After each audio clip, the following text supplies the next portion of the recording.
ನಮಸ್ಕಾರ. ರಿವ್ಯೂ ಚಾನಲ್ಗೆ ಸ್ವಾಗತ. ನಾನು ಸೌಖ್ಯ ಗಾಂವ್ಕರ್. ಇದು ಕೈ ಸರ್ಕಾರಕ್ಕೆ ಸಂಬಂಧಪಟ್ಟಂತಹ ಮತ್ತೊಂದು ಅಚ್ಚರಿಯ ಸುದ್ದಿ. ಸಿದ್ದು ಕ್ಯಾಂಪ್ ಕೈ ಸೇರಿದ ಶಾಕಿಂಗ್ ರಿಪೋರ್ಟ್.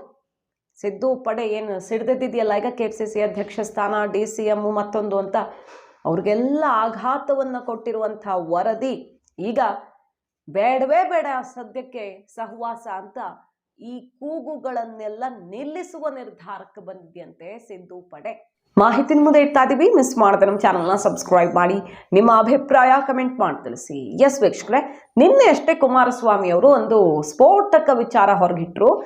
ಮೂಡ ಹಗರಣ ಬ್ಲಾಸ್ಟ್ ಮಾಡಿದವ್ರು ಕಾಂಗ್ರೆಸ್ನವರೇ ಯಾರೋ ಮುಖ್ಯಮಂತ್ರಿ ಕುರ್ಚಿ ಮೇಲೆ ಕಣ್ಣಿಟ್ಟವ್ರೊಬ್ರು ಅಂತ ಹೇಳಿದ್ರಲ್ವಾ. ಎಲ್ಲಾ ಕಡೆ ಸಿಕ್ಕಾಪಟ್ಟೆ ಚರ್ಚೆ ಆಯ್ತು. ಸಿದ್ದರಾಮಯ್ಯನವ್ರನ್ನ ಹಣಿಯೋದಕ್ಕೆ DK ಶಿವಕುಮಾರೇ ಪ್ಲಾನ್ ಮಾಡಿದ್ರ ಅನ್ನೋ ಪ್ರಶ್ನೆ ಎತ್ತದಂಗ ಆಯ್ತಲ್ವಾ. HDK ಅವರೊಬ್ರು ಹುಚ್ಚಾಸ್ಪತ್ರೆಗೆ ಸೇರಿಸಿ ಅಂತ ಕೌಂಟರ್ ಕೊಟ್ರು DK ಶಿವಕುಮಾರ್. ಅದ್ರ ಚರ್ಚೆ ಅಂತೂ ಆಯ್ತಾ. ಈ ಕುರ್ಚಿ ಜಟಾಪಟಿ ಆಗ್ತಿರೋ ಹೊತ್ತಲ್ಲೇ ಹಳೆ ಕೇಸು ಇವತ್ತಾಗಿದ್ದೇನಲ್ಲ, ಹಿಂದೆ ಗೊತ್ತಿರೋರ್ಗು ಗೊತ್ತಿರುತ್ತೆ, ಅದು ಹೊರಗಡೆ ಜಗತ್ತಿಗೆ ಗೊತ್ತಿರಲ್ಲ ಅಷ್ಟೇ. ಇದ್ದಕ್ಕಿದ್ದಂತೆ ಸಿಡಿದದ್ದು ಹೇಗೆ ಎಲ್ಲ ಗೊತ್ತು ನನಗೆ ಅಂತ ಕುಮಾರಸ್ವಾಮಿ ಅವರು ಹೇಳಿದ್ರು. ಇದಕ್ಕೆ ತಾಳೆಯಾಗುವಂಥ ಇನ್ನೊಂದು ರಿಪೋರ್ಟ್ ಈಗ ಪ್ರತಿಷ್ಠಿತ ಪೇಪರ್ ಮೂಲಕ ಚರ್ಚೆಗೆ ಕಾರಣ ಆಗಿದೆ. ನೋಡಿ ಏನಂತ ವರದಿ ಆಗಿರೋದು. ಸಿದ್ದರಾಮಯ್ಯ ಕ್ಯಾಂಪ್ಗೆ ಇಂಥದ್ದೊಂದು ಮಾಹಿತಿ ಸಿಕ್ಕಿದೆಯಂತೆ. ಕೈಪಾಳ್ಯದಲ್ಲಿ ಈಗ ಜೋರಾಗಿ ಸದ್ದು ಮಾಡ್ತಿರೋ ವಿಚಾರ ಬರೀ ಮೂಡ ಹಗರಣ ಅಷ್ಟೇ ಅಲ್ಲ, ವಾಲ್ಮೀಕಿ ಹಗರಣದ ಕೇಸಲ್ಲೂ ಇಂಥದ್ದೇ ಯಾರನ್ನೋ ಟಾರ್ಗೆಟ್ ಮಾಡಿರುವಂತಹ ವಿಷಯ ಇದೆ ಅನ್ನೋದು. ಎರಡೂ ಕೂಡ ಸರ್ಕಾರಕ್ಕೆ ಸಿಕ್ಕಾಪಟ್ಟೆ ಮುಜುಗರ ಆಗಿದೆ, ಮುಖ್ಯಮಂತ್ರಿಗಳಿಗೆ ಸವಾಲಾಗಿದೆ.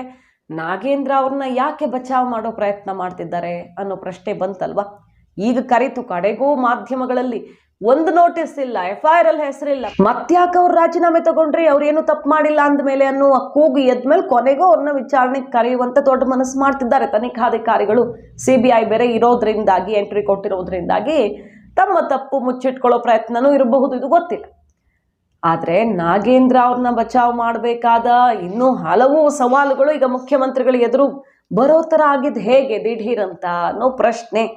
ಈಗ ನೋಡಿ, ಈ ವರದಿ ಹೇಳ್ತಾ ಇದೆ, ಪ್ರತಿಷ್ಠಿತ ಪತ್ರಿಕೆಗೆ ಸಿಕ್ಕಿರುವ ಮೂಲಗಳ ಮಾಹಿತಿಯ ಪ್ರಕಾರ ಕೈಪಾಳ್ಯದಲ್ಲಿ ಈ ಎರಡೂ ಬಿಗ್ ಕೇಸ್ಗಳು, ಹಗರಣಗಳು ಬ್ಲಾಸ್ಟ್ ಆಗಿದ್ದು ಒಬ್ಬರನ್ನ ಟಾರ್ಗೆಟ್ ಮಾಡಬೇಕು ಅನ್ನೋ ಕಾರಣಕ್ಕೆ ಅನ್ನುವ ಮಾಹಿತಿ ಲಭ್ಯವಾಗಿದೆಯಂತೆ ಸಿದ್ದು ಕ್ಯಾಂಪ್ಗೆ. ಪದೇ ಪದೇ ಸಿದ್ದರಾಮಯ್ಯನವರ ನಾಯಕತ್ವಕ್ಕೆ, ಅವರ ಇಮೇಜ್ಗೆ ಮಸಿ ಪಡೆಯುವಂತಹ ಕೆಲಸ ಆಗ್ತಿದೆ, ಅಂತ ಬೆಳವಣಿಗೆಗಳಾಗ್ತಿವೆ.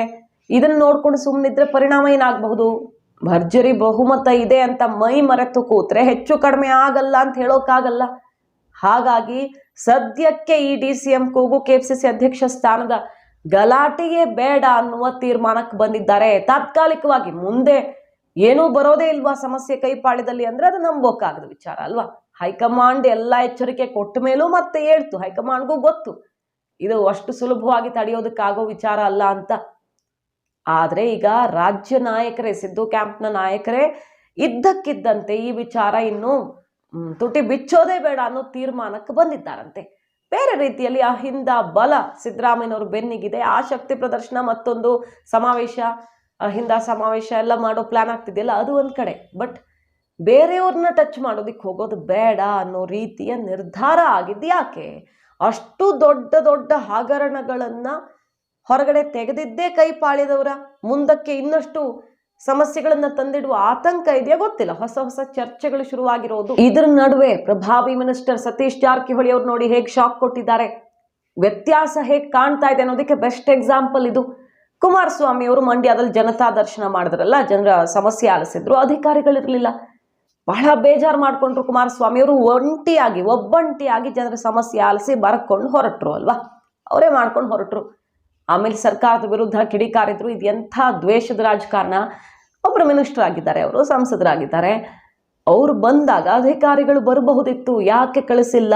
ಅಂಥದ್ದೊಂದು ಕಟ್ಟಾಜ್ಞೆಯನ್ನ ಹೊರಡಿಸಿ ಈ ಹಂತಕ್ಕಿಳಿತು ಸರ್ಕಾರ ಅಂತ ವಾಗ್ದಾಳಿ ನಡೆಸಿದ್ರು. ಅದಕ್ಕೆ ಉತ್ತರ ಏನು ಬಂತು ಅಂತ ಕೇಳಿದ್ರೆ, ಜನರನ್ನು ಕಟ್ಕೊಂಡು ಇಡೀ ರಾಜ್ಯದಲ್ಲಿ ಓಡಾಡ್ಲಿ, ಜನತಾ ದರ್ಶನ ಮಾಡಲಿ, ಸಮಸ್ಯೆ ಕೇಳಲಿ, ಯಾರು ಬೇಡ ಅಂದವರು ಅನ್ನುವ ರಿಯಾಕ್ಷನ್ DK ಶಿವಕುಮಾರ್ ಕಡೆಯಿಂದ ಬಂತು.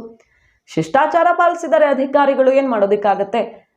ಉಸ್ತುವಾರಿ ಸಚಿವರು ಮುಖ್ಯಮಂತ್ರಿಗಳು ಮಾಡಿದಾಗ ಅಧಿಕಾರಿಗಳು ಹೋಗ್ತಾರಲ್ವಾ ಅಂತ ಮುಖ್ಯಮಂತ್ರಿಗಳು ಅದಕ್ಕೆ ಸಮಜಾಯಿಷಿ ಕೊಡೋ ಪ್ರಯತ್ನ ಮಾಡಿದ್ರು. ಸೊ ಕುಮಾರಸ್ವಾಮಿ ಅವ್ರನ್ನ ಟಾರ್ಗೆಟ್ ಮಾಡಿದವರೇ ಯಾರೋ ಈ ರೀತಿ ಅಧಿಕಾರಿಗಳನ್ನು ತಡೆದಿದ್ದಾರೆ ಅನ್ನೋ ಸುದ್ದಿ ಸದ್ದು ಮಾಡ್ತಿರುವಾಗ, ಬೇರೆ ಕಡೆ ಎಲ್ಲೂ ಆಗದಿರೋದು ಇಲ್ಲೇ ಯಾಕಾಯ್ತು ಅನ್ನೋ ಪ್ರಶ್ನೆ ಎದ್ದಿರುವಾಗ ಸತೀಶ್ ಜಾರಕಿಹೊಳಿ ಅವರು ಇದು ಖಂಡಿತ ತಪ್ಪು, ಅಧಿಕಾರಿಗಳು ಹೋಗದಿರೋ ತಪ್ಪು ಅಂತ ಹೇಳಿದ್ದಾರೆ. ಅವರು ಒಬ್ಬರು ಮಿನಿಸ್ಟರು, ಕೈಪಾಳ್ಯದಲ್ಲಿ ಪ್ರಭಾವಿ ನಾಯಕ. ಅವ್ರು ಹೇಳ್ತಾ ಇದ್ದಾರೆ, ಜಗದೀಶ್ ಶೆಟ್ಟರ್ ಮೊನ್ನೆ ಇಲ್ಲೆಲ್ಲ ಮೀಟಿಂಗ್ ಮಾಡಿದಾಗ ಅಧಿಕಾರಿಗಳು ಹೋಗಿದ್ರು. ತಪ್ಪಾಗುತ್ತೆ ಅದು. ಕೇಂದ್ರ ಸಚಿವರು ಬಂದಾಗ ವೆಲ್ಕಮ್ ಮಾಡ್ಕೊಳ್ಬೇಕು, ಅವರ ಕೆಲಸಕ್ಕೆ ಸಹಕರಿಸಬೇಕು.